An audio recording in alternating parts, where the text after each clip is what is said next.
21 menjadi sebuah virus bisa menyebarkan program. Peringatan Hari Kartini, SMA Negeri 21 Makassar menggelar lomba baca puisi yang diikuti oleh para siswa perwakilan setiap kelas. Adapun aspek yang dinilai oleh Dewan Juri yakni lomba baca puisi, yakni lafal, intonasi, mimik wajah atau ekspresi, penampilan, serta yang paling penting, penghayatan sang pembaca puisi.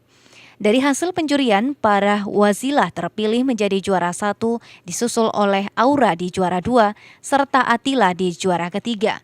Para pemenang lomba baca puisi ini diberi hadiah berupa sertifikat yang telah ditandatangani oleh Kepala Dinas Pendidikan Provinsi Sulawesi Selatan. Saya juga sudah suka puisi, sama sudah terbiasa baca puisi dari dulu, jadi sudah siap kalau harus di depan banyak orang, jadi lebih percaya diri.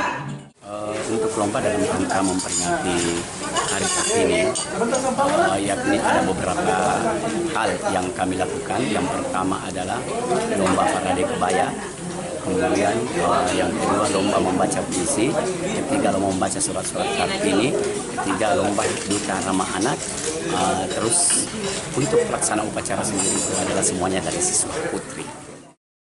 Siswa sangat antusias mengikuti lomba yang digelar. Untuk itu, di masa mendatang, kegiatan ini akan terus dilakukan secara rutin agar para siswa dapat memahami makna dari peringatan Hari Kartini.